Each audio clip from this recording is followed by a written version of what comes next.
올해 초까지만 하더라도 이제 계속해서 이제 조선주가 달려왔기 때문에 좀 쉬어가지 않을까라고 생각을 하기는 했었거든요. 근데 이제 이렇게 업종들의 움직임을 보다 보니까 근데 이제 엔터 같은 경우에는 작년이 실적이 그렇게 좋지 못했어요. 그러니까 그러다 보니 올해는 딥시크가 나온 이후에 IT 주들의 어떤 투자 컨셉이 많이 바뀐 것 같아요. 가장 크게 바뀐 부분은 저는 삼성에 대해서 의견을 바꿨어요. 저는 삼성전자 관련해서는 5가지 정도의 체크 포인트가 있다. 정말 긍정적이다 라는 쪽으로 결론이 난다고 하면은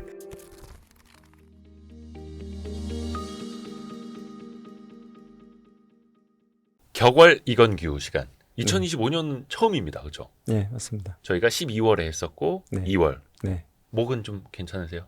뭐 지난주에 감기 걸렸다가 지금 낫는 중이어가지고 네네네. 조금 조심스럽게 얘기하고는 있습니다. 좀 목소리가 좀 안 좋더라도 네. 양해를 좀 부탁드립니다. 근데 일단은 이건규 대표님한테 이거부터 여쭤보고 싶어요. 오늘이 네. 저희가 2월 12일에 거의 이제 장 마감 직전에 찍고 있는데 바로 내일 업로드하겠습니다만 조선주가 네. 날아가더라고요. 네. 아니, 이미 많이 올랐다고 생각을 했는데 네. 어떤 조선주는 거의 올해 들어서도 지금 2월 12일밖에 안 됐는데 거의 더블 났더라고요. 네, 맞습니다. 네. 조선주가. 네. 일단 뭐 오늘 이슈가 나왔던 거는 이제 미국 의회에서 이제 동맹국에 한해서 군함을 좀 제조할 수 있게끔 법안을 좀 발의한다. 예. 뭐 이런 얘기가 좀 있었던 것 같은데요. 그러니까 올해 초까지만 하더라도 이제 계속해서 이제 조선주가 달려왔기 때문에 좀 피로감을 느끼지 않을까, 좀 쉬어가지 않을까라고 생각을 하기는 했었거든요. 네. 근데 이제 이렇게 업종들의 움직임을 보다 보니까 다 비슷한 느낌을 받았던 것 같긴 해요. 막상 이거를 팔아서 살 게 없네. 약간 이런 느낌을 받지 않았을까라는 생각이 들거든요. 아하. 그래서 이제 관세 문제라든지 아니면 뭐 정치적인 불확실성이라든지 이런 부분들을 감안했을 때 오히려 그냥 조선이 편하다라고 느낀 게 아닌가라는 생각은 좀 드는 것 같아요. 야, 조선이 그냥 편하다. 네, 이미 뭐 올해 들어서도 수십 %씩 올랐지만 네, 그럼 거의 완전 제대로 물이 들어오는 건데 약간 그런 생각하시는 분들도 많을 거예요. 약간 이제 어떻게 보면 벌써 이제 조선주 이제 털리신 네. 분들도 네. 전문용어로 이제 털렸다고 하는데 너무 일찍 판 사람들 네, 또 있을 텐데 네, 약간 그 국장의 국룰 세론 이런 네. 거 한번 나오지 않을까라고도 이제 염려를 좀 하셨을 텐데 전혀 그런 게 없네요. 조선주는. 근데 아까 이야기 들었듯이 이제 모멘텀적인 측면에서 봤을 때는 여전히 살아있는 부분이 있고 그리고 이걸 팔았을 때 뭘 살까에 대한 측면에서 대체제가 좀 별로 없다라고 느끼는 게 아닌가 싶고요. 다만 이제 하반기 때 전체적으로 이제 올해까지 좀 안 좋았던 것들이 만약에 이제 하반기 때 좀 개선된다. 그래서 이제 장의 색깔이 바뀐다라고 하면은 뭐 어찌됐든 하반기 되면은 좀 색깔이 바뀌지 않을까라고 생각은 좀 하고 있어서 그때는 조선주를 조금 차익 실현을 하고 그리고 좀 다른 걸로 좀 활발하게 이제 교체 매매라든지 이런 것들이 어찌됐든 저는 상반기 내에 한번 발생할 수 있다고 생각은 하고 있어요. 어떤 그런 이벤트가요? 네, 그런 이제 교체 매매에 대한 니즈가 어찌됐든 아직까지는 안 보이다 보니까 이제 갈아타고 있지 않지만 예를 들어서 이제 하반기 때 만약에 IT 경기가 본격적으로 좀 살아난다 이렇게 됐을 때는 이제 먼저 수익이 난 것부터 정리해서 좀 갈아탈 수밖에는 없거든요. 그래서 그런 부분들이 저도 상반기 내에는 한번 그런 이벤트를 겪어야 되지 않을까라고 기본적으로 생각하고 있어요. 그래서 저도 아직까지 조선주를 뭐 많이 갖고 있는 편이긴 하지만 많이 갖고 계세요? 네, 많이 갖고 있었죠. 역시. 네, 그래서 이제 대박. 지난주 하반기 때부터 이제 조선주에 대해서 되게 강조해서 말씀드렸던 부분이 맞아요. 조선 업종이 저희 포트에서 가장 많은 비중을 차지하고 있었어요. 네. 대박 났네. 최근 1월까지도. 거의 이제 르네상스 시대가 펼쳐지네요. 그래서 뭐 수익률 기여를 많이 해줬고요. 네, 조선주들이. 다만 이제 그러니까 2분기 이전에는 2분기 언젠가는 한번 비중을 조금 스위칭해야 되지 않을까라고 여전히 생각하고 있는 부분이 있어서. 근데 여전히 모멘텀은 살아있고 네. 이거 팔아서 딱히 아직은 살 것도 없고 네. 아마 격월 이건규 이 시간 자주 보신 분들은 아마 기억하실 겁니다. 근데 앞에서도 말씀해 주신 그 장의 색깔이 바뀐다라는 네. 거는 네. IT의 모멘텀이 좋아졌을 때 네. 그때는 뭐 어쩔 수 없이 우리 시장 내에서도 수급적으로 좀 달라질 수도 있다. 네. 근데 그게 하반기쯤으로 보시는데 네. 상반기에 언제 한번 올 수도 있고 그건 좀 내용 하반기로 전체적으로 봐야겠네. 보고 있기 때문에 상반기 내에는 스위칭이 좀 필요하다라고 생각을 하고요. 다만 미리. 미리 조금 비중을 좀 바꿔놔야겠죠. 근데 다만 이제 뭐 전량 매도하고 전량 갈아타고 뭐 이런 구조는 아니기는 해요. 그래서 일부 수익 났던 것 좀 덜어서 하반기 때 이제 레거시 디램이 좀 2분기 말경부터는 좀 돌아설 걸로 좀 보고 있기 때문에 그렇게 되면은 전반적인 좀 순환매가 나타날 수 있을 것 같긴 하거든요. 네. 그래서 여태까지 좀 안 좋아졌던 것들 다시 한번 좀 매수를 해야 되는데 그럼 이제 현금이 없다 보니 네. 또 기존에 좀 올랐던 것들 좀 팔게 되는 그런 움직임은 발생할 수 있을 것 같기는 해요. 뭐 언제가 정확하게 알 수는 없겠지만 그 적어도 한 2분기 내에는 그런 이제 손바꿈이 좀 발생할 수 있지 않을까라고 생각은 하고 있습니다. 그거는 잠시 후에 반도체 쪽 네. 여쭤볼 때 그 질문 한번 더 드려볼게요. 네. 그리고 2월 12일 오늘 이제 같이 불기둥 치솟는 게 사실 네. 이제 조선방산이 약간 좀 같은 세트처럼 가기는 하는데 네. 어휴 방산주도 지금 장난 아니더라고요. 네. 방산 쪽이 최근에 이제 트럼프의 관세 정책이 조금 많이 이제 어떻게 보면 좀 두려운 거죠. 네. 그러니까 맞고 가기 싫은. 어찌됐든 우리나라도 조만간 관세 이슈가 나올 텐데 네. 이게 불안하다 보니 이제 사실 방산 같은 경우에는 유일하게 수출주인데 미국 매출 비중이 빵이에요. 아직은 그렇죠. 앞으로도 그럴 가능성이 높기는 해요. 네. 왜냐하면 이제 미국 같은 경우는 자국에서 방산 산업이 워낙 발달돼 있고 네. 자국에서 다 소화가 가능한 구조이기 때문에 이제 해외에서 잘 무기를 도입하거나 하지는 않거든요. 왜냐면은 뭐 보안 문제도 있을 수 있고 뭐 여러 가지 이슈로 그렇죠. 인해서 그냥 자국에서 소화하는 부분이 있는데 그러다 보니 이제 방산 쪽은 이제 트럼프 관세에 우리나라 시장에 한번 맞고 갈 수 있는데 그런 부분이 없다라는 거죠. 예, 그래서 이제 수급적으로 좀 쏠린 부분이 있고 또 한 가지 부분 어찌됐든 전체적인 방산 쪽의 영업이익이 작년에 한 2조 원 정도라고 보면은 올해 한 3조 원 정도로 증가할 수 있을 걸로 보이거든요. 그래서 영업이익이 50% 정도 증가하는데 단기적으로 이제 노이즈도 좀 피해갈 수 있고 이런 부분들이 있지만 다만 이제 좀 과도한 쏠림 느낌은 좀 점점 좀 그런 생각은 좀 드는 것 같아서 좀 조심할 필요는 있겠다 이런 생각은 좀 드는 것 같아요. 하여튼 참 그 관세 우려가 있는 산업군, 네, 관세 우려가 없는 산업군 완전히 다른 흐름으로 가더라고요. 네 맞습니다. 우선은 조금 이제 우려할 수밖에 없는 것 좀 더 여쭤볼게요. 네, 철강은 이미 시작이 됐잖아요. 그러니까 3월 12일부터 그 시작이 되는데 네, 이미 뭐 발언은 다 해놨고. 네, 근데 사실 우리 시장에서 철강주 투자하시는 분들이 좀 계셨을까라는 생각도 네, 들을 정도로 거의 네, 잊혀진 섹터 좀 이렇게 네, 됐던 거잖아요. 맞습니다. 포스코홀딩스도 최근 한 2, 3년 사이에 관심 가졌던 거는 이제 2차 전지 소재 같은 걸로 했었던 거고. 네. 철강주는 어떻게 관심권에 없으십니까? 철강은 사실 저조차도 예. 자세히 안 볼 정도로 이게 저도 이거 왜 전체적인 여쭤봤지 싶습니다. 예. 산업이 대표적인 게 철강하고 화학이었잖아요. 그렇죠. 그러니까 네. 중국하고 경쟁이 있어서 안 되는. 이제 가격 경쟁력 측면에서 이제 해외로 점점 나가기 어려워지는 그런 부분들이 좀 있다 보니까 다만 이제 관세가 지금 이제 철강이 맨 처음에 나왔기 때문에 이제 철강을 보면서 조금 이제 학습 효과가 나타나지 않을까라고 생각은 하는 것 같아요. 그래서 과거에도 보면은 이제 관세 이슈가 특히나 이제 철강에 있어서는 몇 번 나왔던 적이 있어요. 네. 사실 이번을 제외하고서라도 네. 과거에는 그래서 이제 과거에는 관세를 맞은 적도 있었고 혹은 관세를 안 매긴 대신에 이제 쿼터제를 시행한 적도 있었고요. 근데 과거에 이제 철강 산업이 그런 세금 관련된 이슈가 나왔을 때 보통은 이제 한 개 분기 내에 그런 이슈가 나왔을 때 좀 주가 반응이 좀 컸던 것 같고요. 두 개 분기가 되면은 이제 그게 좀 희석이 되고 한 3개 분기가 지나면은 주가가 거의 대부분 회복했던 경험이 있었던 것 같아요. 네. 그러니까 그 이유가 결국에는 이제 좀 우회해서 수출을 한다라든지 아니면은 가격에서 조금 단가를 올려서 좀 받는다라든지 아니면은 수출국을 미국에서 다른 나라로 돌린다든지 이런 쪽에 어찌됐든 국내 기업들도 그 상황에 맞춰서 뭔가 이제 변화를 하게 되는 부분이 있거든요. 그래서 이제 관세라는 부분이 맨 처음에 맞으면은 되게 아프고 되게 놀랍고 이게 되게 오래 갈 것 같은 느낌이 네. 들지만 실제로 과거에 관세 경험했던 기업들의 어떤 과거 주가 패턴이라든지 뭐 실적을 보면은 결국에는 한 2개 분기 정도는 확실히 영향을 주긴 하지만 더 지났을 때는 뭐 재협상 여지도 있는 부분이 있고 아까 말씀드렸던 여러 가지 뭐 원재료를 뭐 따로 더 싸게 가져온다든지 판가를 올린다든지 아니면 수출국을 변화시킨다든지 여러 가지 노력을 통해서 조금 스무딩 시키는 부분이 좀 있었던 것 같아요. 아하. 그래서 대안을 찾는다고요. 그런 부분이 있지만 어찌됐든 거기에 적응하게 되어 있다. 기업들 같은 경우에는. 그래서 단기적인 악재는 분명히 맞는 부분이 있고요. 다만 이거를 너무 이렇게 돼서 우리나라 산업이 다 망가지는 거 아니야라고까지 생각할 필요는 없지 않을까라는 생각은 드는 것 같아요. 결국 기업들도 어떻게 보면 이제 살아있는 생물처럼 막 대응을 하기 때문에 네. 한 2개 분기 정도는 충격을 받을 수밖에 없고 이후에는 네. 대안을 찾고. 네.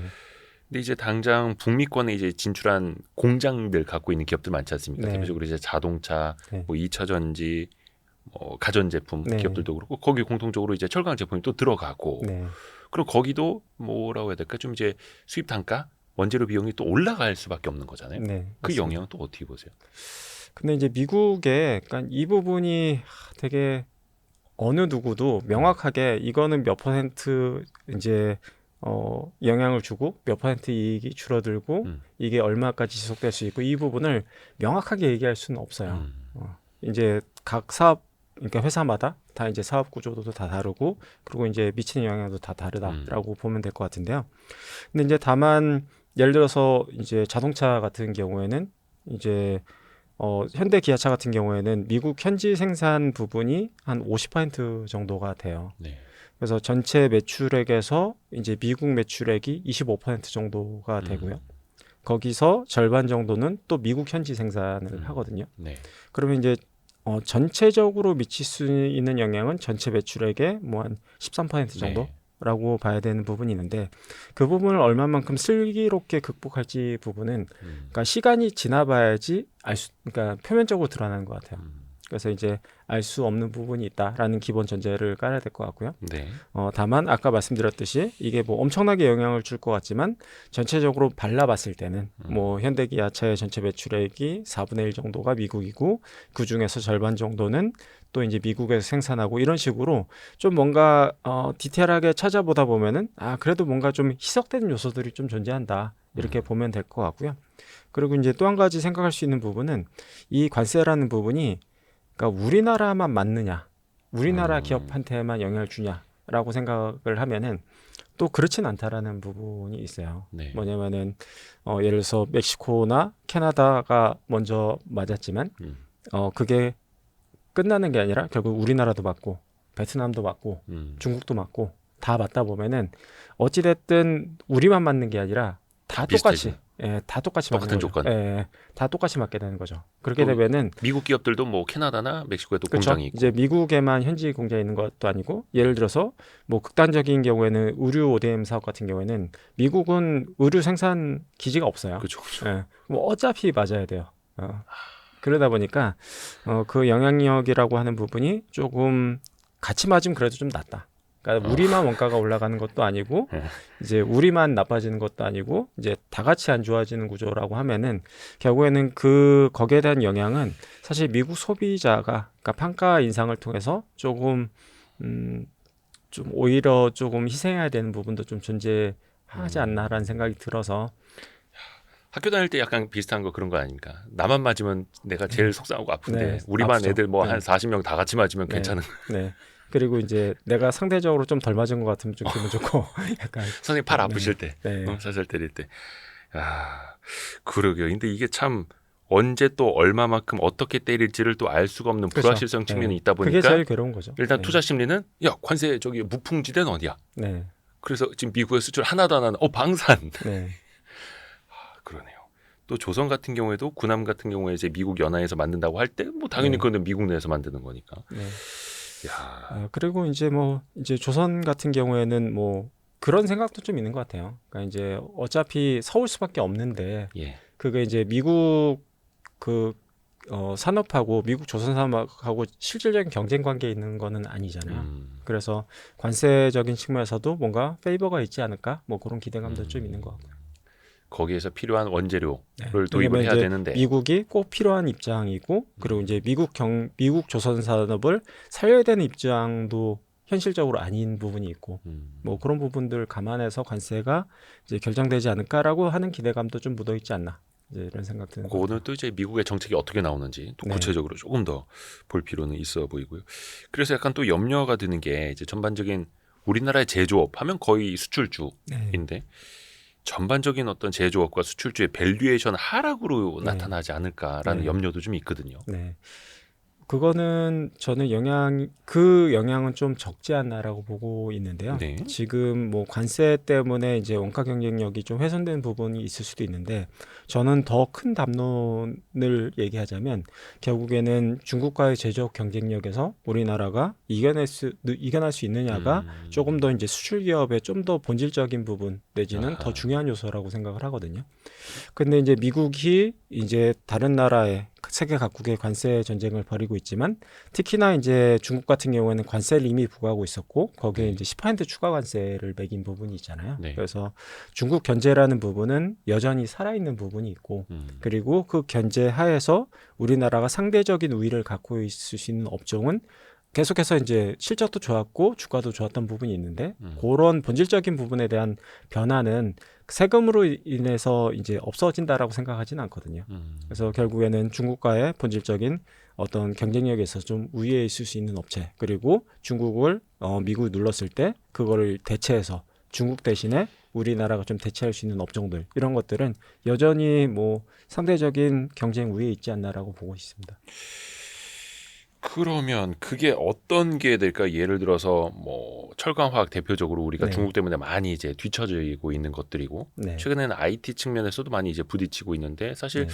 중국의 IT가 또 미국으로는 또 많이 못 가고 있는 것들도 네. 있고 뭐 특허 문제나 이런 것 때문에 네. 대표적인 게 좀 어떤 게 있을까요? 우리가 좀 그 덕을 좀 볼 수 있는 것들. 대표적으로 제일 좋았던 게 뭐 전력기기라든지 뭐 최근까지 좋았던 것들 뭐 조선이라든지 아니면은 뭐 이제 발전 기자재라든지 뭐 이런 것들이 뭐 화장품도 포함될 수가 있겠고요. 그래서 이제 대표적으로 좋았던 것들이 다 그런 업종들이었다라고 보는 게 맞을 것 같아요. 그러네요. 전력기기는 또 뒷부분에 또 네. 여쭤볼게요. 그 LNG 밸류 네. 체인도 지난번에 말씀해 주셨잖아요. 네. 12월에도 많이 강조해 주셨고 네. 요거는 어떻게 좀 이제 시작이라고 봐도 무방하겠습니까? 이미 많이 진행이 올라왔죠. 됐고요. 예, 주가도 많이 올라와 있고 그리고 이제 수주도 거의 역대 최대급으로 다 쌓여 있는 상황이기 때문에 실질적으로 수혜가 숫자적으로 나타나고 있다라고 보면 될 것 같고요. 기대감도 그렇고 실적도 네. 그렇고 네. 또 하나가 최근에 이거 여쭤본 게 그거였어요. 미일 정상회담이 있었잖아요. 네. 거기에서 일본이 미국산 LNG를 대폭 수입하겠다. 네. 수입량 엄청 늘리겠다라고 했더라고요. 네. 그러면 또 이게 앞에서도 그 지지난달에도 말씀해 주신 것처럼 LNG 어떤 뭐 인프라 측면에서도 네. 투자가 더 또 늘어날 수도 있겠지 않습니까? 네. 생각했던 것보다 더. 근데 이미 계획했던 대로 다 차근차근 진행되고 있는 것 같아요. 그래서 전체 이제 맨 처음에 이제 트럼프 대통령이 와서 행정명령을 했던 부분이 이제 LNG 관련된 터미널들이 이제 지연됐던 것들이라든지 아니면 개발 프로젝트 같은 것들을 먼저 살리는 역할을 맨 처음에 했던 부분이 있거든요. 그래서 그 이유가 결국에는 유럽 쪽으로의 수출을 증가시키는 부분도 있지만 네. 전 세계적으로 봤을 때 LNG 최대 수입국은 1위가 중국, 2위가 일본, 그리고 3위가 한국이에요. 네. 그러니까 이제 아시아권에서 LNG 소비량이 굉장히 많은 상태이거든요. 그렇기 때문에 미국에서도 이제 사실 이제 중국에 팔긴 어렵고 결국에는 일본하고 한국인데 네. 그쪽에 이제 많이 드라이브를 걸 수밖에 없었고 당연히 사줘야 된다고 생각해요. 그리고 이제 그게 실질적으로 발생했다. 그래서 일본은 이미 그냥 사줄 이제 생각을 다 하고 있었죠. 그것도 어느 정도 다 반영이 되어 네, 있는. 그게 이제 어떻게 보면 조금 계획대로 다 진행됐던 것뿐이지 사실 이제 새로운 부분은 전혀 없었다라고 보는 게 맞을 것 같고요. 우리나라도 어느 정도 액션은 필요한데 가장 심플한 게 사실 그냥 LNG 사주는 거예요. 그렇죠. 다른 이제 관세라든지 다른 이제 방위비라든지 여러 가지 건드리려고 하겠지만 가장 심플한 거는 이제 어차피 LNG는 사야 되고 그거를 미국에서 사올 수 있다고 하면은 그 부분이 가장 뭐 좀 무난한 어프로치가 되지 않을까 싶은데 다만 이제 고민스러운 부분은 이제 LNG라고 가스라고 하는 부분은 대부분 장기 프로젝트예요. 네. 그래서 이제 계약도 뭐 이제 카타르나 예멘 이런 쪽에 이제 장기 계약으로 묶여 있기 때문에 네. 우리나라가 그거를 오더를 컷하고 싶다고 해서 뭐 어느 날 갑자기 컷할 수 있는 부분은 아니거든요. 아. 네, 그래서 그런 부분에 대한 조율이라든지 이런 부분이 좀 필요하지 않을까 싶고요. 다만 전체적인 방향성 자체는 그쪽 방향에 맞다라고 보는 게 맞을 것 같습니다. 우리가 중동 쪽에서 얼마 사오기로 한 거 뭐 한 5년치, 네. 7년치 네, 계약해 놓은 보통 게 뭐 있는데 10년, 20년, 30년 계약 이렇게 굉장히 장기 계약으로 하거든요. 근데 이제 음. 그거를 우리나라가 안 사고 싶다고 해서 갑자기 파기할 수 있는 것도 아니고 음. 또 한 가지는 장기 계약을 묶은 특성이 굉장히 장기 계약을 하는 대신에 되게 싸게, 싸게. 거래를 해주는 부분이 있기 때문에 단가가 확실하게 오를 수 있는 부분도 좀 존재해서 만약에 이제 최근에 맺었던 LNG 계약이다라고 하면은 조금 돌리기는 상대적으로 수월할 수 있을지 모르겠어요. 네. 왜냐면 뭐 페널티를 문다고 하더라도 단가가 좀 떨어뜨릴 수 있는 부분이 있으니까요. 다만 이제 과거 옛날에 이제 뭐 20년, 30년 전에 계약 맺었던 것들은 엄청나게 싸게 계약한 것들이기 때문에 거기에 대한 이해득실을 좀 판단을 해야 될 것 같습니다. 그건 이제 국가적으로도 그런 네. 거고. 여기 그 아까 말씀해 주셨던 그 조선주도 분명히 그 LNG 수입에 대한 또 기대감도 여기도 같이 이제 또 있는 걸 테고요. 관세 인상 우려가 없는 섹터. 네. 그래서 최근에 많이 주목받는 섹터 중에 빼놓을 수 없는 게 네. 엔터 아닙니까? 예, 엔터도 괜찮은 것 같습니다. 엔터는 특히 이제 올해 뭐 알게 모르게 많이 올랐습니다. 네. 이미 하이브 같은 경우 한 52주 신고가 계속 네. 가고 있고요. 네. 그렇죠. 대부분 주식들이 그렇더라고요. 엔터는. 근데 이제 엔터 같은 경우에는 작년이 실적이 그렇게 좋지 못했어요. 네. 그러니까 이제 앨범 판매량 자체가 코로나 이후에 확 증가했다가 이제 그게 이제 한번 꺾였던 게 이제 작년이었고요. 그러니까 매년 증가하다가 이제 작년에 한번 꺾였고 그러다 보니 올해는 이제 엔터주가 좀 편해진 것 같아요. 그러니까 작년에 이제 베이스가 낮아졌기 때문에 올해 그 낮아진 베이스에 비해서 좀 실적이 개선될 수 있는 부분이 있고 또 한 가지는 뭐 다 아시다시피 이제 BTS가 올해 이제 완전체로 돌아올 수 있는 부분이 있다라는 부분하고 이제 뭐 블랙핑크라든지 뭐 스트레이키즈 뭐 이런 그룹들 같은 경우에도 이제 미국 이제 공연이 이제 좀 재개가 되면서 이제 미국 공연을 좀 할 수 있는 부분들이 좀 존재하거든요. 뭐 그런 것들 감안했을 때는 추가적인 업사이드가 분명히 존재한다. 왜냐하면은 미국 공연 같은 경우는 환율도 올라온 상황, 그러니까 과거 대비해서 환율도 높기 때문에 이제 외화가 들어왔을 때 이제 우리나라 기업들 실적에 미친 영향이 더 확대될 수 있는 부분이 있기 때문에 뭐 실적이란 부분에 있어서 올해 사실 크게 걱정할 부분은 없는 것 같다. 작년에 워낙 안 좋았고 올해는 컴백도 있고 전체적인 공연 수도 증가할 부분이 있기 때문에 실적이 좋아지는데 거기에 플러스 알파 될 수 있는 부분은 그러니까 중국과의 관계 개선에 대한 기대감이 추가적으로 존재한다. 그래서 이제 뭐 시진핑 주석도 이제 우원식 의장이 한번 만나고 네. 왔던 부분이 있듯이 네. 이제 약간 화해 무드가 조금씩 이제 올라오고 있는 게 아닌가 그쵸, 싶어요. 그쵸. 그래서 우리가 뭐 한한일령이라는 부분이 지금 거의 한 8년 정도 됐거든요. 사드 이후에. 네, 근데 이제 그게 정말 풀린다라고 하면은 우리가 완전히 조금 내려놨던 쪽에 기대감을 또 추가로 올려놓을 수 있는 부분이 있다 보니까 그거는 다시 한번 재평가 요소가 될 수 있을 것 같아요. YOY로 실적이 좋아질 수밖에 없는 데다가 네. 여러 가지 뭐 BTS 모멘텀도 있는 데다가 전혀 기대하지 않았던 한한령 네, 그것까지 중국에서 살아난다고 관계에서 하면은 주가는 알파가 계속 되는 거네. 추가적으로 이제 모멘텀이 될 수 있다. 그러게. 그러니까 뭐 작년부터도 엔터주 계속해서 말씀해 주셨는데 엔터주는 거의 뭐 편안하게 갈 수 있는 약간 말씀 네, 중에 뭐 들어보면 크게 변수가 없는 것 같아요. 네. 그렇죠.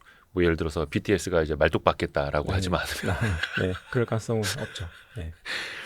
바이오는 어떻습니까? 바이오도 최근에 투자 심리가 많이 좋아지던데요. 네, 바이오도 여기도 저는 관세 과거 없고. 대비했을 때 조금 R&D의 질이 전반적으로 좀 올라간 느낌이 좀 드는 것 같아요. R&D의 질이 네. 올라갔다. 그래서 이제 과거 대비했을 때 뭐 성공 가능성이라든지 그 약품에 대한 어떤 시장성이라든지 뭐 이런 것들이 과거 대비했을 때 많이 올라왔다라는 느낌이 좀 들어서 업계 전반적으로 좀 재평가가 가능하다. 그리고 실제로 뭐 SK바이오팜 같은 경우에는 이제 미국에서 이제 같은 카테고리 내에서 이제 판매량 1위를 기록했다라는 얘기가 있을 정도로 그래서 실제로 그런 것들이 매출화되고 실제로 성과가 눈에 이제 들어오는 부분이 있기 때문에 음. 거기에 대한 재평가는 필요하다라고 생각을 하고요. 어허.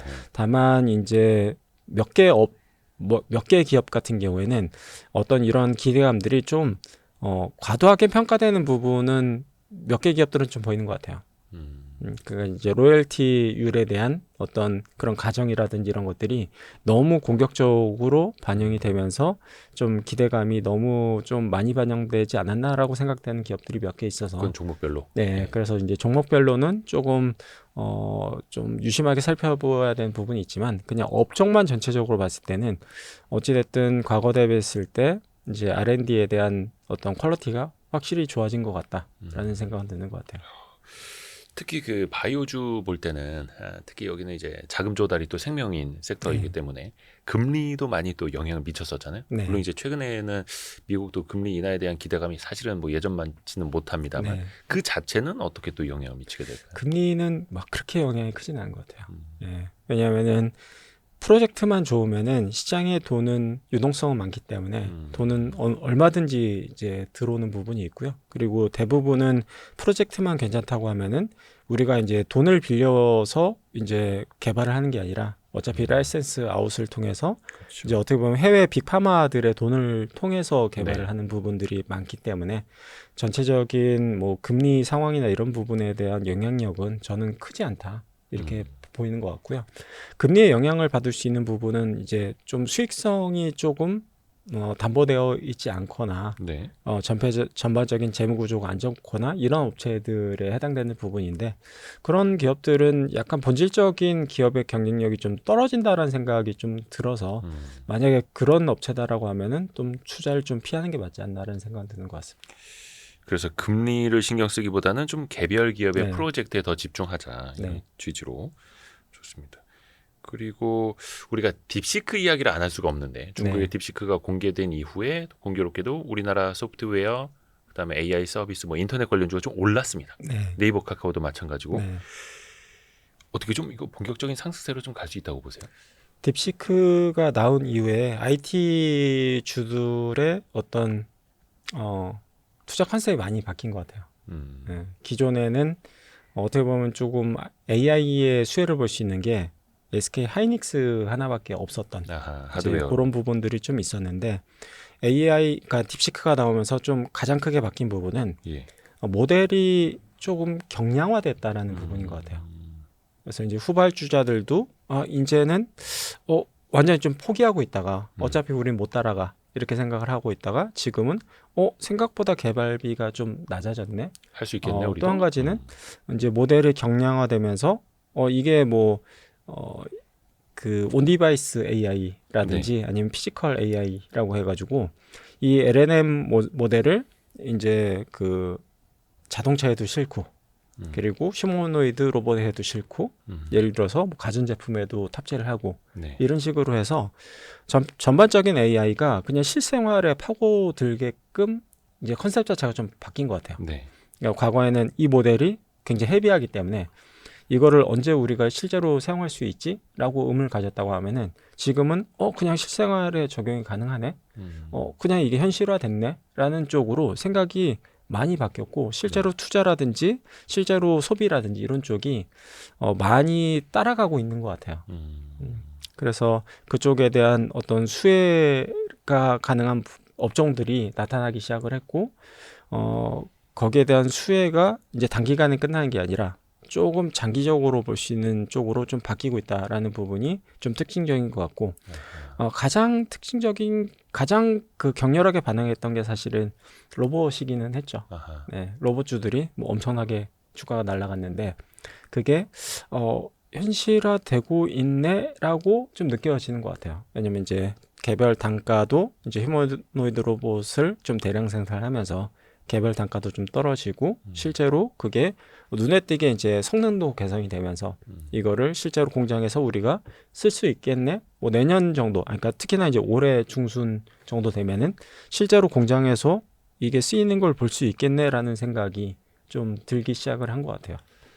근데 그 로봇주 같은 경우에는 우리가 뭐 이렇게 엔비디아 컨콜 때나 뭐 네. 이렇게 쇼를 할 때 이렇게 보면은 거의 휴머노이드 로봇이고 네. 정말 이제 손가락 관절까지도 미세하게 움직일 수 있는 또 AI까지 결합된 이런 모델 보다가 네. 우리나라에 상장되어 있는 로봇주들은 대부분 이제 산업용 로봇이라든지 네. 아니면 이제 뭐 서빙 로봇 아니면 물류 로봇 이런 네. 쪽으로 많잖아요. 그래서 좀 네. 색깔이 너무 다르지 않나. 네. 근데 국내 로봇주 투자는 그러면 어떻게 생각하세요? 예를 들면은 이제 삼성전자 같은 경우에는 이제 그 비메모리 파운드리 사업에서 네. 이제 그 사실 이제 메인 칩은 이제 예를 들어서 엔비디아 칩 같은 경우에는 그냥 TSMC가 거의 그냥 독점적으로 그렇죠. 예. 이제 생산을 하고 있었지만 예를 들어서 휴머노이드 로봇이라든지 아니면 자율주행이라든지 이런 칩들은 뭐 GPU 칩 정도의 높은 퀄리티를 요구하는 건 아니에요. 그래서 삼성전자도 조금 파운드리 사업이 약간 망했네라고 생각을 하고 있었는데 로봇에도 조금 이제 기회가 생기고 자율주행에도 기회가 생기네 이런 쪽으로 좀 시장 자체가 좀 바뀌기 시작을 했고요. 그리고 그 비메모리 사업이 이게 막 거창하게 생각을 해서 그렇지만 예를 들어서 뭐 가전이라든지 뭐 로테크 제품에도 다 비메모리는 다 들어가거든요.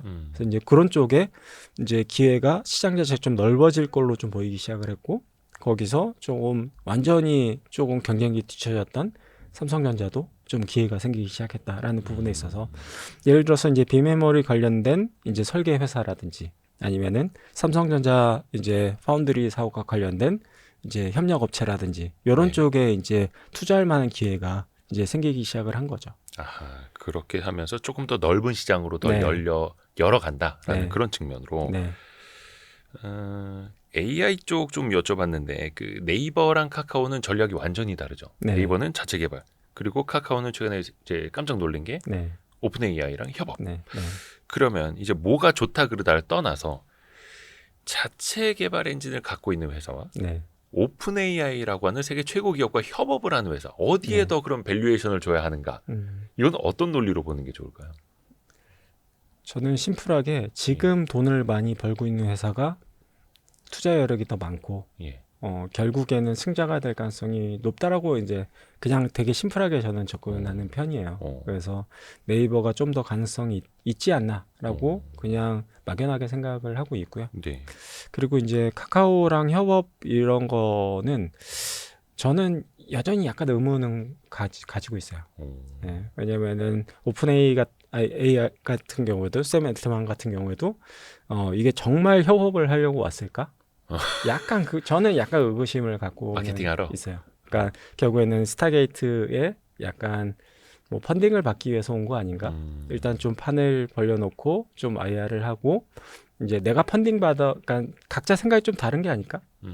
이제 오픈 AI 입장에서는 좀 투자 좀 받고 싶은데 약간 이런 느낌으로 좀 오지 않았나라는 의구심도 좀 드는 것 같아요. 그래서 실제로 그게 될지 안 될지 그리고 실제로 어떻게 이제 카카오톡이랑 연계해서 조금 카카오랑 연계해가지고 그걸 이제 AI로 녹여낼 수 있을지 이런 부분들은 좀 시간이 필요한 부분이고 얼마 만에 협업이 될지도 좀 시간이 필요한 부분이 있기 때문에 저는 좀 냉정하게 좀 지켜볼 필요는 있겠다 이런 생각은 드는 것 같아요. 그래서 어떤 모델을 같이 이제 협업 모델로 내놓는지는 이제 뭐 네. 카카오 거 같이 좀 지켜볼 필요가 있겠고 샘 알트만 올해 초에도 우리나라 왔다 갔습니다만 뭐 카카오 만나고 삼성전자, SK 하이닉스 네. 다 만나고 네. 나중에 자체 칩 개발한다고 하는데 TSMC랑 한다고 외신에 네. 나오고 네.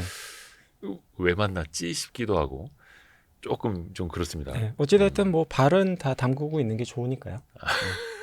걸치기 전략. 네. 네. 거의 뭐 양다리가 아니라 거의 뭐 문어다리, 오징어다리 되네요. 그리고 시간이 지날수록 AI 쪽에서도 경쟁이 좀 심화될 거이기는 해요. 왜냐면 맨 처음에 이제 챗GPT가 나왔을 때는 뭐 약간 우와, 약간 뭐 이런 서비스도 있네라고 생각했다고 하면은 지금 뭐 퍼플렉시티라든지 뭐 다양한 이제 대안들 이제 제미나이라든지 뭐 이런 쪽에 이제 경쟁사들이 많다 보니까 오픈 AI도 예전만큼 그렇게 높은 자세를 하기에는 좀 어렵지 않나 이런 생각이 좀 드는 것 같고요. 그래서 결국에는 누군가가 최후에 이제 살아남을지 이런 부분들은 본인들도 모를 거라고 생각해요. 그래서 뭐 그런 측면에서 조금 발을 여러 가지 좀 담그고 조금 협업을 이제 가능성을 열어놓은 게 아닌가. 뭐 저는 그런 생각은 드는 것 같습니다. 오픈 AI도 이제 콧대 낮춰야 된다. 네. 뭐 그럴 수 있는 상황은 아닌 것 같다. 그렇죠, 그렇죠. 그리고 실제로 대부분 이제 AI를 사용하시는 분들은 저도 마찬가지이지만 그러니까 한 가지 툴을 이용하지는 않아요. 그러니까 세 가지를 다 열어놓거든요. 그렇죠, 그렇죠. 다 열어놓고 똑같은 질문을 세 군데 돌려보고 음, 더 좋은 답변을 제가 취득을 하거든요. 근데 어떤 때는 이제 이쪽이 오픈AI가 낫고, 챗GPT가 낫고 어떤 때는 제미나이가 낫고 어. 이 부분이 있다 보니까 한 개만 사용할 수는 없는 것 같아요. 아하. 네. 그래서 소비자의 그 행태가 더 무서운 거죠. 네. 소비자의 눈이 더 무서운 거죠. 그 반도체 좀 여쭤볼게요. 아까 IT 전반적으로 봤을 때 딥시크가 나온 다음에 어떤 좀 흐름, 네. 뭐 컬러가 좀 바뀌는 것 같다라고 네. 말씀을 좀 해주셨는데 하드웨어 측면에서 보면은 그래도 어떻게 보면 이제 공급처가 더 많아진다라고 봐야 할지 아니면 이제 네. 딥시크는 경량화해서 나왔고 그 다음에 많은 컴퓨팅 파워가 들어가지 않았기 때문에 이게 네. 별로 우리 하드웨어 업체들한테 도움이 안 된다고 봐야 할지 좀 어떻게 네. 봐야 됩니까? 근데 이제 딥시크의 의미는 두 가지였던 것 같아요. 네. 그래서 이제 뭐 그 오픈된 형태, 그러니까 이제 코딩이라든지 여러 가지 소스에 대해서 오픈 소스다라는 부분이 한 가지가 있고요. 또 한 네. 가지 말씀하신 대로 이제 경량화했다라는 부분인데 일단은 뭐 소스를 오픈했다라는 부분이 굉장히 좀 의미가 있는 것 같아요. 그래서 이제 후발주자가 아까도 잠깐 얘기했지만 기존에는 엄두를 못 내고 있었던 시장이었는데 요게 이제 소스가 오픈이 되어 있으니 딥시크를 기본 모델로 해서 요걸 이제 수정하면 되거든요. 그래서 요걸 이제 수정해서 이제 나한테 맞는 쪽으로 이제 가공을 하는 부분이 있으면 되기 때문에 아예 이제 바닥에서 이제 애초에 이제 처음부터 쌓아 올려야 되는 거랑 그래도 이제 참고할 게 있는 상황에서 거기서 이제 수정해 나가는 거는 완전히 다른 부분이 있거든요. 그래서 좀 기대할 수 있는 부분은 이제 미국이 이제 중국을 좀 견제하기 위해서 이제 추가적인 그 칩에 대해서 제재가 좀 있을 것 같기는 해요. 그래서 만약에 이제 엔비디아 GPU를 이제 가져가기 힘든 상황이 된다라고 하면은 조금 이제 수급에 있어서 공백이 발생할 수 있었겠지만 네. 그 공백을 유럽 쪽에서 투자로 조금 가져가게 될 것 같은 생각은 좀 드는 것 같아요. 유럽 쪽에서요? 네, 그래서 이제 유럽 쪽에서 이제 AI 투자가 사실 잘 이루어지지 거의 않았었는데, 근데 이제 유럽에서도 이제 오픈 AI를 뭐 대항하는 뭐 그렇게까지는 아니다고 하더라도 기존에 이제 버렸거나 포기했던 거를 이제는 좀 약간은 좀 같이 연합을 해서 개발을 해볼까라는 쪽으로 지금 활발하게 논의가 되고 있거든요. 그래서 이제 자금을 어떻게 소싱할 것이냐의 문제는 여전히 남아 있기는 하지만 네. 어찌됐든 중국에서 한번 보여줬던 것들 엄청나게 새로운 비싼 GPU가 아니라고 하더라도 보급형 GPU만 갖다가 이제 개발한다고 하더라도 충분히 가능성이 열려 있다라는 부분을 이제 딥시크가 한번 보여줬기 때문에 이제 기존에 이제 어떻게 보면 좀 없던 시장이 새로 생길 수 있는 거죠.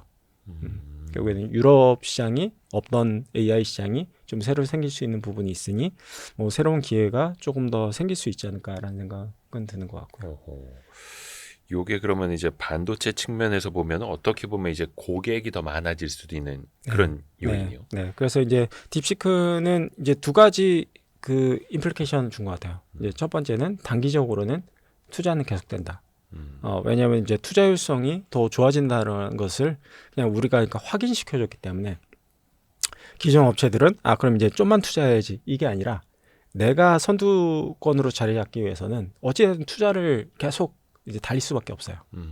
어차피 한 군데 챗GPT가 다 차지하는 시장도 아닌 거고 여러 가지 주체가 있고 그렇죠. 그리고 이제 투자하면은 효율성이 증가하는데 그래서 이제 조그만 투자를 아니라 이 투자 금액 계속 유지하면은 퀄리티가 그냥 더 빨리 좋아지는 거예요. 그래서 이제 챗GPT도 마찬가지지만 새로운 버전이 점점 더 짧아지고 있거든요. 출시 시기 자체가. 그렇기 때문에 그런 투자 자체는 계속해서 유지될 가능성이 높다. 단기적으로 봤을 때. 그리고 새로운 주체들도 투자를 아예 집행을 안 했던 주체들조차도 나서서 새로운 서비스를 하게 될 가능성이 높다라는 부분이 일단 단기적으로 긍정적인 부분. 다만 이제 중장기적으로 약간 고민스러운 부분은 딥시크가 이제 투자 효율성을 좀 보여주면서 기존의 투자자들을 갖고 있었던 의문에 대해서 굉장히 좀 약간 불편했던 부분을 확 드러낸 것 같아요.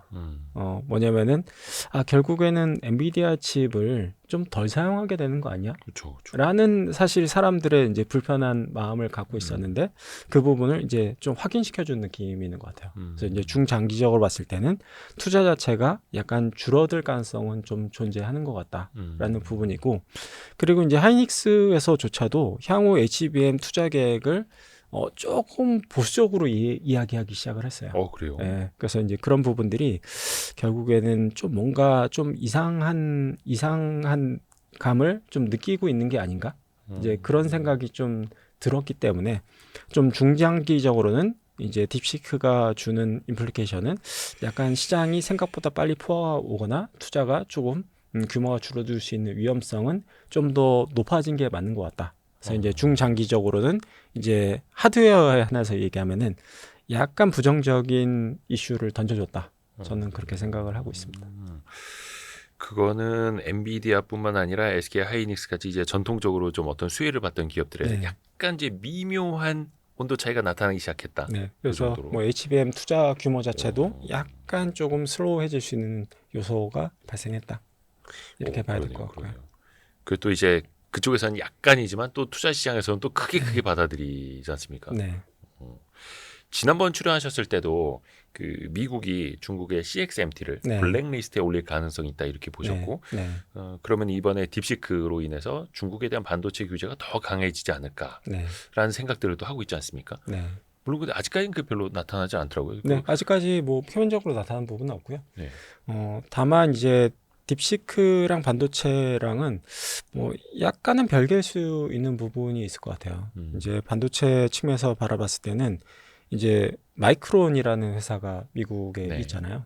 그러다 보니까 결국에는 마이크론을 살리기 위해서는 그러니까 중국을 견제해야 되지 않을까라는 생각은 좀 드는 것 같아요. 그러니까 그게 하이닉스나 삼성을 위해서가 아니라 레거시 디램 때문에 결국에는 뭐 DDR5 램이 됐든 HBM이 됐든 이제 CXMT를 규제하지 않게 되면은 마이크론조차도 좀 위험에 빠질 수 있는 부분이 있으니 결국에 확률적으로 봤을 때는 그게 뭐 3월이 될지 4월이 될지 아니면 뭐 상반기가 될지 뭐 이런 부분에 대해서 알 수는 없지만 규제 가능성 자체는 여전히 존재하고 여전히 합리적으로 생각하면은 규제는 이루어져야 되지 않을까라고 저는 생각하고 있습니다. 그러게요. 중국 반도체 기술이 너무 빨리 올라와가지고 네. 뭐 DDR5 네. 또 도전한다고 HBM 뭐 2는 뭐 이제 2E까지도 뭐 양산한다고 하고 그래서 근데 일단은 이제 그거를 추가적으로 만약에 올해 장비 제재를 못 하게 되면은 네. DDR5랑 HBM3가 이제 본격적으로 양산에 들어갈 수 있는 채비가 갖춰지는 거거든요. 그러니까 지금 막지 않으면은 뭐 삼성 이제 뭐 하이닉스를 비롯해서 마이크론까지 되게 위험해진다라고 보는 게 맞을 것 같습니다. 지금 막지 않으면 안 된다. 네. 근데 트럼프 대통령은 아직까지 중국 반도체에 대해서 언급은 제가 안 한 걸로 알고 있는데 네, 특별히 지금 언급은 되고 있지 않은 것 딥시크를 같아요. 네. 보고서도 거의 뭐 이게 칭찬인지 뭔지 뭐 이렇게 해서 뭐 훌륭한 발전이다. 네. 뭐 그런 그냥 거. 사실 무대응에 가까웠죠. 네.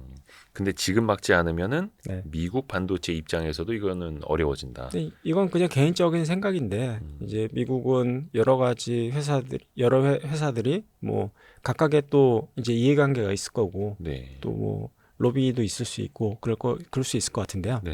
그러니까 미국의 이제 반도체 장비 회사들의 매출 비중을 보면은 거의 한 50%가 중국향이에요. 예.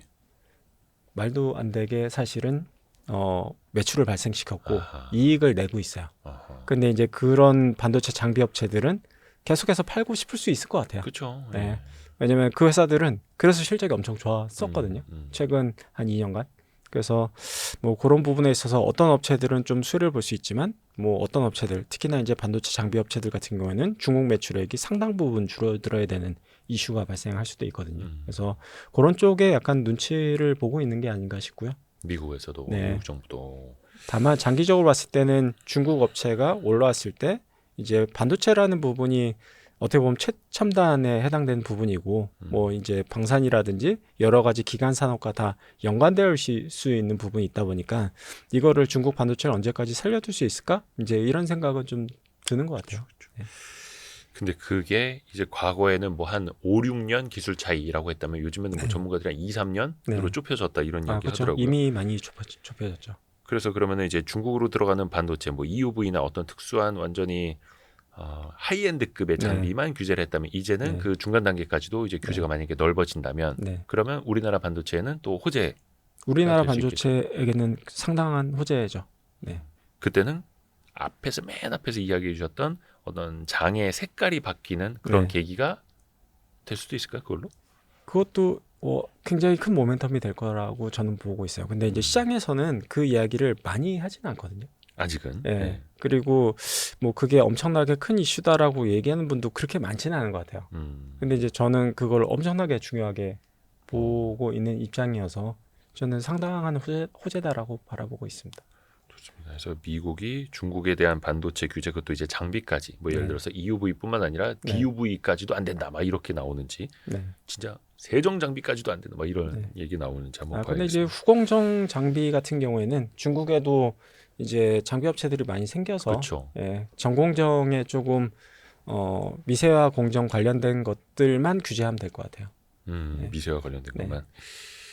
삼성전자가 최근에 그래도 올해 들어 좀 오르긴 올랐습니다. 네. 예, 오르긴 그래도 올랐습니다. 조금 올랐죠. 네. 올라서 네. 5만 원대 중반. 네. 네. 또 굉장히 의미는 있는 것 같아요. 네. 의미 있는 거예요? 네. 네. 그래서 뭐 추가적인 어떤 자사주 매입 소각도 이야기 네. 나오고 네. 하기는 합니다만 싸기는 싸죠. 네. 그러니까 많은 분들이 이게 참 매력적으로 지금 사야 될 때라고는 못하겠는데 그렇다고 해서 뭐 팔라고 하기도 뭐하고 참 네. 애매한 주가. 네. 지금도 그 위치입니까? 저는 삼성에 대해서 의견을 바꿨어요. 네. 이거 썸네일. 아니 왜냐면 그 예전에 삼프로 TV 나가셨을 때도 네. 그렇고 네. 삼성전자 이제 뭐 3등입니다 이랬잖아요. 네. 어떻게 되는 겁니까 이제? 그래서 이제 하이닉스만 현재까지는 좀 좋았던 장이었고요. 그리고 실제로 지금 하이닉스의 경쟁력은 계속해서 유지가 되고 있고 네. 삼성의 경쟁력이 없는 것도 사실이에요. 네. 근데 이제 주식이라는 부분은 그러니까 좋았던 애가 계속 좋은 거랑 안 좋았던 애가 좋아지는 그쵸, 그쵸, 거랑 이 두 가지를 비교해 보면은 안 좋았던 애가 살아나는 게 주가 반응은 드라마틱하다라고 보는 게 맞을 것 같거든요. 이제 그런 측면에서 그냥 하이닉스는 그냥 1등 하던 애가 그냥 똑같이 1등 했네. 약간 이런 느낌이라고 예. 하면은 삼성은 엄청나게 1등 하던 애가 갑자기 막 떡락을 했죠. 떡락을 했다가 네. 그래도 이제 경쟁력이 어찌됐든 회복되네. 이런 부분들이 확인된다고 하면은 다시 한번 주가 측면에서는 기대해 볼 만하다라고 생각을 하는데 저는 삼성전자 관련해서는 5가지 정도의 그 체크 포인트가 있다. 그래서 이제 그 포인트가 만약에 정말 긍정적이다라는 쪽으로 결론이 난다고 하면은 저는 상당 부분 재평가 가능하다라고 상당 수준으로 재평가 가능하다 이렇게 바라보고 있는데요. 5가지 체크 포인트. 네. HBM HBM은 당연히 들어갈 테고. 네, 들어가긴 하는데 네. 뭐 그 포인트 중에 하나인 것 같기는 한데 네. 막 엄청 기대감이 크진 않아요. 그래요? 네. 그러면 5가지 체크 포인트는 어떤 겁니까? 그래서 일단. 이제 맨 처음에는 이제 파운드리 사업이 워낙 조금 좀 참담한 수준이었었기 때문에 네네네. 그러니까 가동률도 너무 낮고 하는데 아까 얘기했듯이 뭐 피지컬 AI, 뭐 자율주행 뭐 이런 쪽이 되면서 이제 자율주행과 관련된 칩 같은 것들에 대한 수요가 좀 예. 빠르게 증가할 수 있을 것 같아요. 그래서 이제 대표적인 업체가 이제 테슬라라고 예. 얘기할 수가 있겠는데 테슬라에 대한 수주 기대감이 조금 생기고 있는 것 같아요. 예, 비메모리 관련 파운드리 사업에 있어서. 파운드리 네. 고객사로 테슬라를 유치하는 네, 것. 네. 네. 그래서 이제 그 뉴스가 뭐 한 3월 예를 들어서 한 3월 4월 정도에 만약에 우리가 확인 가능하다고 하면은 가장 단기적으로 주가를 좀 올릴 수 있는 모멘텀이 될 수 있지 않을까 이제 이런 생각이 좀 드는 것 같고요. 그래서 이제 파운드리 사업의 어떤 수주라든지 어떤 수주 증가 가능성 이 부분이 이제 첫 번째 포인트라고 얘기할 수 있을 것 같고요. 테슬라랑 뭐 삼성 파운드리랑 뭐 3, 4월에 뭐가 있습니까? 그러니까 이제 그 자율주행과 관련된 이제 칩을 이제 만들어야 되는데 네. 그 칩에 대한 수주 가능성에 대해서 이야기가 좀 되고 있는 것 같아서 만약에 그게 된다고 하면은 기대감 추가적인 측면에서 좀 모멘텀이 될 수 있을 것 같다. 이제 이런 생각이 좀 드는 것 같고요. 네. 두 번째는요? 네. 두 번째 같은 경우에는 지금 원비 쪽에서 어떤 그 뭐 그 디램의 경쟁력이 이제 하이닉스에서 엄청나게 뒤처져 있는 상황이라고 보면 될 것 그러니까 같거든요. D램 생산 라인 예. 1A, 1B. 예, 1A, 1B, 1C 이렇게 나갔을 네. 때 1B가 지금은 메인 공정이라고 보면 될 것 같거든요. 예. 근데 이제 1B에 대해서 따라잡을 가능성은 거의 뭐 희박한 것 같아요. 그러니까 이미 망했어요. 그래서 1B 공정은 이미 망했고, 예, 다만 이제 향후 주력이 될 수 있는 1C 네. 에 대해서 이제 그런 뉴스를 보셨을 수도 있어요. 그러니까 이제 음. 삼성이 이제 재설계할 수도 있다 반도체를. 맞아요. 이제 고 재설계에 해당되는 게 1C에 해당되는 부분이거든요. 아, 기술력으로 원비는 봤을 그냥 때. 빠르게 좀 어떻게 축소시켜 그래서 버리고. 지금 이제 원비 같은 경우에는 재설계를 하고는 있지만 기본 바탕을 건들지 않은 상황에서 일부 보완 설계를 하고 있는 상태이고요. 그러니까 원시 같은 경우는 아예 초기부터 재설계하고 있는 걸로 알고 있어서 그게 한 5월이나 한 6월 정도 되면은 그러니까 결과에 대한 이야기가 좀 나올 수 있을 것 같거든요. 그래서 만약에 뭐 5월, 6월 정도 됐을 때 이제 원시 설계가 되게 잘 됐다. 네.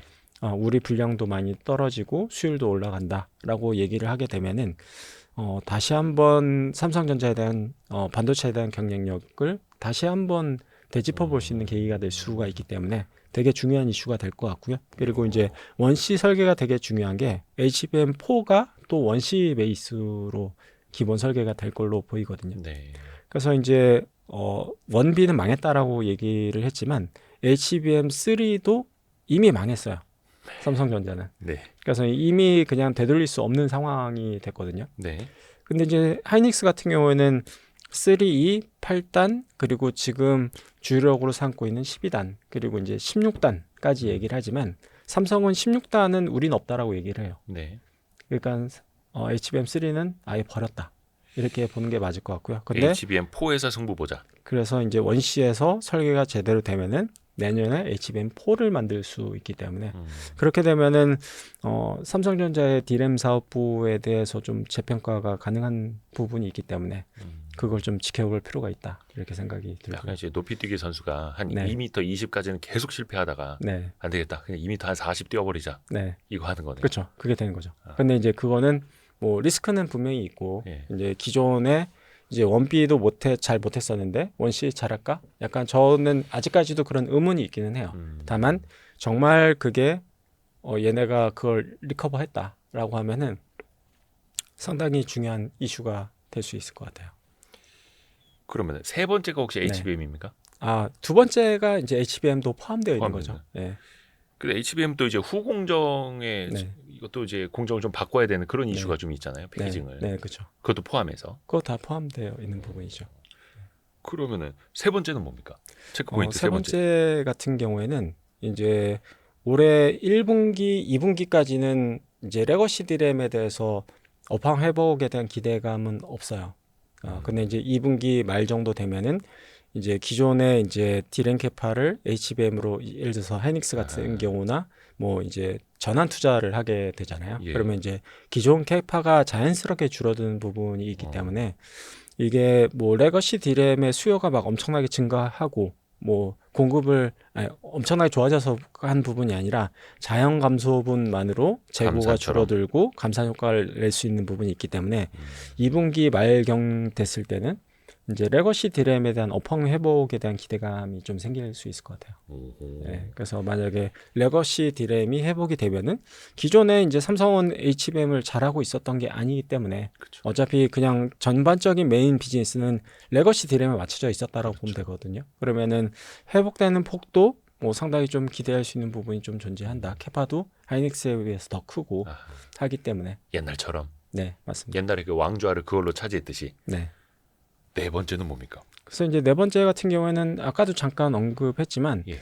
이제 CXMT에 대한 제재 가능성이 예. 만약에 제재를 한다라고 결정이 됐을 때, 그러니까 이제 미국에서 블랙리스트로 등재를 한다라고 했을 때는 이제 레거시 디램 회복하고 동일한 아이디어인 거죠. 이제 삼성하고 하이닉스 둘 다 좋아지는데 특히나 뭐 삼성전자가 조금 더 영업 레버리지 효과는 더 나올 수 있는 부분이 있으니 삼성한테는 충분히 중요한 이슈가 될 수 있다. 이렇게 보면 될 것 같고요. 다섯 번째는요. 다섯 번째는 이거는 가장 불확실한 부분인데 예. 이제 내년, 그러니까 올해, 그러니까 중순 이후에 정말 이거는 알 수는 없지만 예. 만약에 정권이 바뀌고 예. 새로 들어서고 어. 그리고 이제 새로 들어선 정부가 이제 주가를 좀 부양시킬 의지가 있어서 아하. 그래서 이제 상법 개정안을 아하. 이제 통과시킨다라고 예. 하면은 전체적인 시장의 리레이팅이 가능한 부분이 있거든요. 그리고 이제 이 부분도 아직 불확실한 부분이 있지만 삼성에서 이제 우리도 좀 정신 차리고 시장의 이야기를 좀 듣겠습니다. 그 시장에서 요청을 했던 이제 파운드리 사업에 대해서 이제 아하. 분사를 좀 하겠습니다.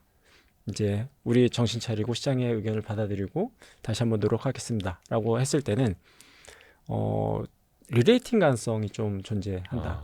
그래서 이제 상법 개정은 전체적인 시장에 이제 외국인 투자자들의 신뢰도가 좀 돌아오면서 외국인들이 돌아오면은 삼성전자부터 사겠죠, 사실은. 그렇죠, 예. 그렇죠. 그러다 보니 이제 삼성전자가 조금 수급적으로 개선될 수 있는 부분도 있고 만약에 이제 비메모리 사업을 분사시킨다라고 하면은 이제 굉장히 한 가지 좋은 모멘텀이 될 수 있겠죠. 회사가 좀 많이 바뀌었구나.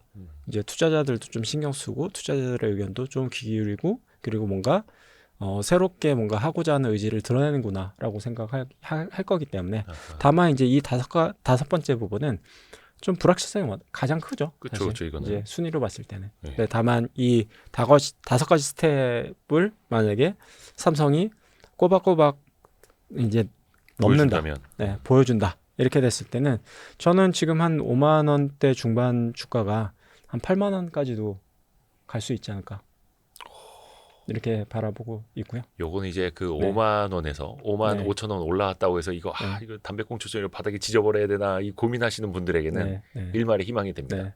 또 그리고 이제 삼성전자를 만약에 삼성전자가 8만 원 간다 네. 그러면은 지수는 3천을 훌쩍 넘겠죠. 그러니까 사실 지금 따져보면은 개별 종목 장세가 지금 엄청나잖아요. 지금 뭐 네, 엔터 네. 앞에서 얘기한 것도 화장품, 엔터, 뭐 조선, 방산 뭐 난리가 났는데 반도체 그것도 네. 하이닉스만 이제 침울한 상황인데 네, 이게 네. 나아지면은 그렇죠. 그러니까 이제 지금까지는 어떻게 보면은 반도체에 있어서는 하이닉스만 실적도 좋았고 주가도 좋았어요. 그러니까 이제 삼성전자는 옆으로 기고 있었지만 이제 하이닉스는 바닥 대비했을 때 20% 이상 반등했던 상황이거든요. 네. 그래서 이제 그 상황이 좀 역전될 수 있을 것 같아요. 그러니까 하이닉스 같은 경우에는 여전히 잘하고 있고 실적도 단기 실적 계속 좋을 거고 하지만 주가적인 측면에서는 중장기적인 아이디어가 약간 훼손된 부분도 있고 이제 상대적인 매력도에 있어서 삼성이 치고 올라오는 부분도 있고 감안했을 때는 그러니까 잘하는 1등이지만 주가는 좀 재미없을 수 있겠다. 근데 다만 삼성은 못하고 있었던 애가 그쵸. 개선되고 만약에 그 5가지 허들이 있다고 했을 때 이걸 막 하나씩 둘씩 해가지고 5단계를 다 깼어. 다 넘었어. 그러면은 이제 주가는 그냥 드라마틱하게 올라갈 수 있지 않을까 싶어서 다만 이 5단계의 허들을 넘으면서 좀 부러질 수는 있겠죠. 1단계 넘었는데 두 번째 단계에서 좌초했네, 실패했네, 세 번째 단계는 넘었네. 이런 부분들을 좀 지켜보는 게 이제 삼성전자 올해 전 1년 이제 연간 주가를 봤을 때 가장 중요한 이슈들의 어떤 저는 이게 시나리오다. 네, 시나리오라고 봐주시면 될 것 같아요. 요거 하나하나 네. 길목 지키기에도 네. 될 테고요. 네. 다 적으셨죠? 안 적은 사람 노트 꺼내세요. 다시 한번 불러드릴게요. 체크포인트 5 삼성전자에 대해서 첫 번째는 이제 피지컬 AI를 비롯한 파운드리 신규 수주, 네. 뭐 테슬라를 비롯한 네. 한 3, 4월 뭐 이런 이야기도 해주셨고 그리고 원C 공정에서 재설계 후에 경쟁력이 올라오는가. 네. 그러니까 이게 또 5개월 정도. HBM4에 네. 기반이 된다. 5, 6월이요? 그 정도의 이제 결과가 나올 걸로 좀 보고 있어요. 오, 시기까지 좋습니다. 그리고 세 번째는 DRAM 업황이 회복되는 거 그리고 자연스럽게 그것도 2분기 말경. 이건 네. 2분기 말이에요? 네. 디테일하신데요. 오늘 맥이냐 딱딱 잡힙니다. 지금 허준 선생님 지금 오늘 거의 신기 올랐어요. 네. 그리고 중국 CXMT 제재 네. 가능성 네. 뭐 그것도 상반기에. 상반기. 네. 그리고 맨 마지막이 가장 불확실하다고 일단 전제는 해주셨고요. 네. 뭐 새로운 정보가 만약에 이제 들어선다면 주가 부양 의지, 선법 개정, 그로 인한 릴레이팅, 또 네. 외국인 수급 개선까지 그리고 분사. 분산, 까지. 파운드리 네. 분산까지도 네. 그거는 이제 하반기. 네. 다 적으셨죠? 네. 너무 좋습니다. 금융사 얘기를 좀 해볼까요? 왜냐하면 이제 네. 2024년 스타 주식 중에 하나가 은행주주사였습니다. 네. 뭐 KB금융이 2배 올랐으니까 말 다 했죠. 네. 근데 최근에 실적 발표 이후에 주가가 좀 상처를 받았어요. 음. 생각보다 주주 환원이 많지 않네? 네. 이게 많이 하는데 너무 기대치가 너무 많이 올라갔던 건지, 물론 네. 이제 주가도 많이 올랐었으니까, 아니면 실제로 조금 이제 여력이 없는 건지 어떻게 봐야 됩니까?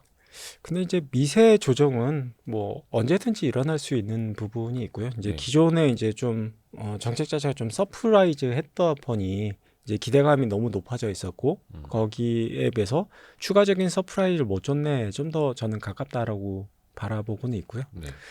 다만 이제 금융지주사를 대체할 수 있는 게 있느냐를 보면은 좀 별로 없는 것 같아요.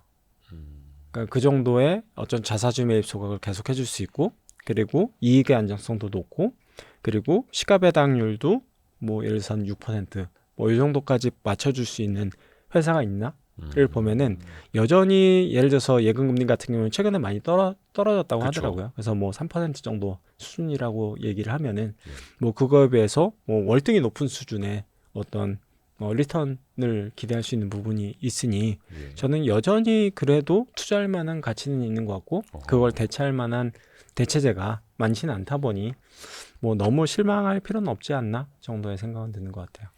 약간 이제 포트폴리오 투자하시는 분들 입장에서 배당주도 한 켠에 좀 담아놓고 한쪽은 네. 완전 성장주도 있고 뭐 이렇게 하실 수가 있는데 네, 그 중에 밸류업을 담는다면 네. 은행주주사만한 거 없다. 그렇죠. 그리고 뭐 아까 말씀드렸던 뭐 상법 개정이라든지 이런 것들이 돼서 외국인 투자자들이 좀 돌아온다라고 하면은 은행주도 많이 사거든요. 이제 그래서 그런 쪽에 이제 수급도 추가적으로 알파 기대할 수 있는, 그러니까 밸류업이 된다고 했을 때는 이제 은행주들도 뭐 추가적으로 주목받을 수 있는 부분이 있다라는 생각이 들고요. 다만 이제 이건 개인적인 아쉬움이긴 한데 이게 금융주를 좀 대체할 수 있는 게 이제 저는 리츠라고 생각하거든요. 아하. 근데 이제 리츠가 우리나라 리츠들이 좀 제 역할을 못 해주고 있는 것 같아요. 그 부분이 너무너무 아쉽다. 이제 이런 생각은 좀 드는 것 같고요. 약간 리츠가 이제 그룹사 유동성을 지원해주는 하나의 창구 막 이렇게 돼버려서 그게 조금 나쁜 것 같아요. 그러니까 이제 특정 뭐 예를 들어서 뭐 그룹사에서 이제 뭐 어떤 특정 사이트를 개발을 했어. 예. 근데 이제 요거를 유동화해야 돼. 그러면 이제 요거가 이제 좀 높은 가격에, 그러니까 뭐 다르게 표현하면 이제 적정 가격에 이제 리츠에 이제 넘기는 거고. 거의 그냥 중복 상장시키는 거죠. 뭐. 그래서 이제 이제 상장된 리츠 같은 경우는 유상증자해서 또 이제 그걸 또 사주고 뭐 이런 것들이 반복되다 보니까 약간 리츠에 대한 신뢰도가 좀 많이 떨어진 것 같아요. 그래서 그 부분이 너무 아쉽다. 왜냐하면은 금융주랑 비슷한 컨셉일 수 있거든요. 그러니까 아하. 버는 거에 거의 90% 이상을 배당을 해야 그렇죠, 되는 그렇죠. 구조이기 때문에 원래는. 뭐 시가 배당률 봤을 때 뭐 한 7%대 이렇게 이제 안정적인 노후 수익을 거둘 수 있는 부분이 있는데 네. 그 부분이 제 역할을 못 해주고 있다 보니 너무 아쉬운 마음은 있는 것 같습니다. 그래서 리츠도 이제 앞에 앵커가 뭘로 붙어 있느냐가 되게 네. 중요하잖아요. 네. 좀 어떤 뭐 그룹사보다는 차라리 이제 금융사가 운영하는 리츠 차라리 이게 나을까요? 독립사가 훨씬 나은 것 같아요. 독립사. 네. 네. 왜냐하면 이제 그룹사 리츠 같은 경우에는 아까 얘기했던 그런 유혹들 더 많이 느끼는 것 같고 실제로 그런 액션도 더 많이 나오는 것 같아요. 근데 뭐 애초에 그 목적 자체로 그룹사 네. 부동산 유동화할 목적으로 만들어진 리츠니까요. 네. 그래서 앞에 그나마 이름에 뭐가 이제 붙어 뭐 있는지 그룹사 걸 안 가져와도 되는 이제 운용사가 음. 이제 운용하는 리츠는 상대적으로 나은 것 같은데 음. 근데 다만 이제 M사가 하는 거는 별로 안 좋은 것 같아요. M사가 뭐지? 요즘 리츠를 안 봐가지고. 네. M사가 붙으면 일단 안 좋습니다. 그래요? 네. 뭔지 찾아보겠어요. 왜냐면 저도 이제 한동안 리츠를 잊고 살아가지고. 네. 네. 운용 능력이 좀 떨어진다라고 저는 생각합니다. 좋습니다. 그리고 12월 그때 격월 이건규 시간에 네. 화장품 섹터에 대해서는 이제 업체별로 차별화가 나타난다 말씀을 네. 해주셨거든요. 네. 그거는 지금도 마찬가지일까요? 업체별로 여전히 차별화가 되고 있고요. 그래서 업체별로 이제 상반기까지는 그냥 무차별했어요. 다 좋았어요. 24년 상반기까지. 그렇죠. 2024년 상반기까지는 다 좋았는데 3분기부터 이제 실적이 이 업체별로 좀 다르게 나타나기 시작을 했었고요. 그리고 전체적으로 봤을 때는 기대감은 조금 낮아진 건 사실인 것 같아요. 왜냐하면은 상반기 때 미국에서 좀 지나치게 좀 많이 가져갔던 것 같아요. K-뷰티를. 물량을. 그래서 이제 그게 이제 먼저 땡겨갔던 것들을 좀 소화시키고 이런 시간들이 좀 필요했던 것 같고요. 약간 거기서도 그럼 사이클이 만들어지나요? 그렇죠. 그래서 이제 한번 땡겨가서 재고가 있으면은 이제 추가 발주를 좀 늦게 한다라든지 좀 선적을 좀 늦게 한다든지 이런 것들이 3분기, 4분기 때 발생을 했던 것 같고요. 아하. 그래서 전체적인 아이디어, 예를 들어서 이제 인디 브랜드 확산, 온라인 확산, 그리고 미국의 수입 증가 이런 부분들은 여전히 살아있기는 하지만 예. 그게 이제 계단식으로 가는 게 아니라 약간 진폭을 겪으면서 이제 성장하는 구조였구나. 지나고 보니 이제 그런 반성을 좀 하게 되는 뭐 그런 부분들이 좀 있었고요. 다만 작년 하반기 때 실적이 안 좋았기 때문에 네. 이제 조금 편해지는 거는 올해 하반기가 될 것 같다. YOY로 네. 봤을 때. 작년 상반기 때 실적이 워낙 좋았었기 때문에 거기에 실적에 대한 분양감이 여전히 올해 상반기까지는 존재하는 것 같고 그러다 보니 하반기 되면은 이제 하반기를 좋게 보면 상반기 내에 뭔가를 노려봐야겠죠. 네. 뭐 2분기 내에는 어찌됐든 그런 기업들을 좀 찾아봐야 될 것 같긴 하지만 당장은 주가 탄력을 갖기에는 좀 한계는 있을 것 같다라는 생각은 좀 드는 것 같고 그리고 작년이 이제 미국이 메인이었다고 하면은 이제 조금씩 이제 유럽 중동 이야기 하는 기업들도 조금 나오기 시작을 한 것 같아요. 그래서 미국만 바라보는 게 아니라 유럽이나 이제 중동 뭐 이런 쪽으로도 이제 넓혀갈 수 있는 업체가 있다고 하면은 좀 더 좋을 것 같기는 하다. 다만 올해 상반기는 지난해 이제 기저가 워낙 높기 때문에 당장은 좀 계속 부담은 있을 것 같다. 이런 생각은 드는 것 같아요. 그게 주식 측면에서도 그렇고 기업 경영 차원에서 그게 참 어려운 거죠. 네. 한국에서 좋았는데 과연 일본에서, 미국에서, 또 유럽에서, 중동에서 근데 네. 그것도 전년 동기 대비로 또 얼마큼의 성장, 네. 또 그 성장률이 또 더 클 수 있을 것이냐. 근데 이제 이거는 이제 경영자나 회사 측면에서 봤을 때는 뭐가 문제인데라고 생각할 수 있어요. 우리 실제 이 정도면 잘 나온 거 아니야? 막 계속 이렇게. 잘 되고 있고 우리 아이디어로 가고 있는데 다만 이제 분기적으로 뭐 1분기 좋을 수도 있고 2분기 나쁠 수도 있는 거 아니냐라고 당연히 생각할 수 있는데 투자자 입장에서 봤을 때는 그로스를 생각을 해야 되고 이게 얼마만큼 이제 우리가 생각하는 대로 계단식으로 올라가냐 이런 부분들을 중요시 할 수밖에 없는 게 이제 주가 반응이 워낙 크다 보니까 그런 부분이 있지만 전체적인 아이디어는 여전히 이제 우상향 쪽으로 가는 건 맞는 것 같다라는 생각이 드는 것 같아요. 근데 다만 굉장히 차별화된다. 네. 정말 많은 섹터를 우리가 챙겨봤네요. 혹시 이야기 못한 것 중에 더 그밖에 짚어봐야 될 섹터 어떤 게 있을까요? 마지막으로 한 가지 이야기하고 싶은 부분은 네. 이제 조금 의외라고 생각할 수도 있겠지만 이제 대북 관련주도 좀 봐야 되지 않을까. 야, 거의 월간 그 격월 이건규 그 25년 2월호가 그 레전드 편 되겠는데. 대북 관련 주면은 이거는 어떤 뭐 대선까지도 염두에 둔 그거는 아니고요. 이제 트럼프와 김정은. 대통령이 결국에는 이제 김정은 이제 위원장을 만나지 않을까. 이제 본인도 그렇게 얘기하고 있고. 그렇게 생각을 하고 있고 계속 운은 띄우고 있거든요. 그러니까 이제 트럼프가 뭐 가자지구를 비롯해 가지고 이제 북한 이제 해안가를 개발해야겠다. 뭐 이런 얘기들을 많이 하고 있어서 특히나 이제 북한 같은 경우는 이제 원산 지역에 이제 대규모 이제 해안을 개발해 놓은 상태이기는 해요. 근데 이제 그 시설 자체가 뭐 엄청 깨끗하진 않은 것 같고요. 그리고 지금은 러시아랑 중국인들만 이제 방문이 가능한 구조이기 때문에 되게 횡한 걸로 알고 있어요. 근데 이제 만약에 이제 그 원산 지역을 이제 전체 그러니까 다른 국가에도 계속 다 오픈한다. 우리나라에도 오픈하고 미국에도 오픈하고 여러 관광객을 받는다고 하면은 외화벌이 수단으로 되게 나이스할 것 같아요. 그래서 이제 트럼프 같은 경우에는 이제 김정은한테 좀 치켜 세워주면서 이 훌륭한 이 관광 자원을 개발해야 되지 않겠느냐라고 한다고 하면은 이제 뭐 추가적인 개발 가능성 이런 부분들이 어느 때보다 높아진 것 같아요. 예, 그래서 관련된 기업들을 안 가져가기에는 상당히 아쉬울 것 같긴 하다. 그게 이제 실제로 그 기업들이 정말 수혜를 볼지 얼마만큼 수혜를 입게 될지 이런 부분들은 불확실하고 실제로 될지 안 될지 모르겠지만 가장 확실해 보이는 거는 만날 것 같다 첫 번째. 그리고 두 번째는 만났을 때 무슨 얘기 할 것이냐를 봤을 때는 결국에는 계속해서 오늘 뛰어왔기 때문에 이제 북한의 동해안 쪽이 해변이 되게 좋다, 아름답다 이런 얘기들을 뭐 트럼프 대통령이 계속 해왔기 때문에 결국에는 그 이야기를 하게 되지 않을까.